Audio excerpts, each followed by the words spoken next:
হায় রে, সমবয়সী কত মানুষকে কাঁধে বহন কইরা কবরে রাইখা আসছি। যার যার ঘরে ঘরে চলে গেলাম, বাতিও জ্বলতেছে, পাখাও চলতেছে, এসিও চলতেছে, বন্ধু বান্ধবের অভাব নেই। যারে কবরে রেখে আসলাম তার কবরে বাতি জুতে জ্বলেছে কিনা খবর রাখি নাই, তার কবরে পাখার ব্যবস্থা হয়েছে কিনা জানা নাই, তার কবরে সাথীর ব্যবস্থা হয়েছে কিনা জানা নাই। কিন্তু আমি যদি একটু চেষ্টা করতাম, আমি যদি সামান্য একটু হিসাব করে জমিনে চলতাম, অল্প কষ্টের বিনিময়ে আমার কবরে মাওলা বাতির ব্যবস্থা করে দিত, আমার মাওলা পাকার ব্যবস্থা করে দিত, আমার মাওলা জান্নাতের সঙ্গে একটা লাইন লাগাইয়া দিত। মালিক আমাদের জন্য কবুল করেন, জোরে বলেন আমিন। দুইটা হাতের কামাই কি করলাম, দুইটা পা দিয়া কি কামাই করলাম, আমার মাওলার দেওয়ার নিয়ামত চোখ দিয়া কি কামাই করলাম, কান দিয়া কি কামাই করলাম। আমার মাওলার দেওয়া প্রত্যেকটা নিয়ামত দিয়া মাওলা পাকের শুধু নাফরমানি করলাম। এজন্য আমার মাওলার ডাক দিয়া বলে, ইমানদারেরা তোমরা ওই মালিকরে ভয় করো, তাকওয়া অবলম্বন করো।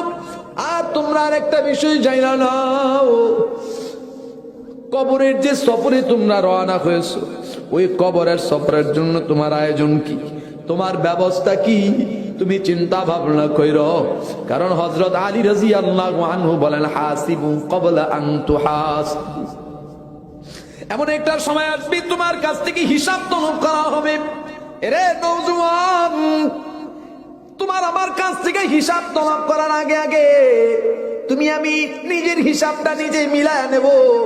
তুমি আমি নিজের হিসাবটা নিজে মিলায়া কবর বালিশে মাথা লাগায়া ঘুমাবো।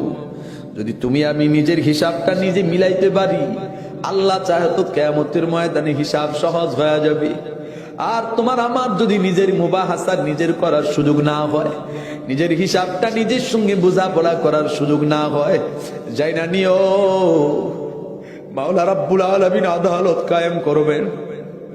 আদালতের মধ্যে আল্লাহ তাআলা হিসাব তালাশ করবেন। যদি রব কারোর দিকে তাকায় হিসাব তালাশ করেন, হিসাব নেওয়ার নিয়তে কারোর দিকে তাকান, নবী আলাইহিস সালাতু ওয়াস সালাম বলেন সে হালাক হয়ে যাবে। হাসরের ময়দানে তার পার পাওয়ার কোনো রাস্তা থাকবে না। ও নওজোয়ান যুবক ভাই, আর কত বেনামাজির জিন্দেগি, আর কত বেপরদার জিন্দেগি, আর কত গুনাহের জিন্দেগি, আর কত দুনিয়ার জিন্দেগি।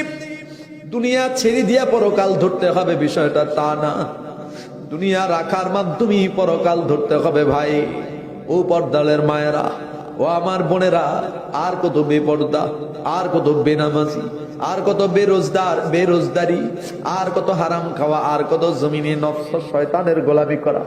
আসুন না নিয়ত করি রব্বুল আলামিন যেন এই আয়াত অনুযায়ী, আয়াতের ব্যাখ্যা অনুযায়ী আমাকে আপনাকে সবাইকে কবরের সামান গ্রহণ করার তৌফিক দান করেন, জোরে বলেন আমিন।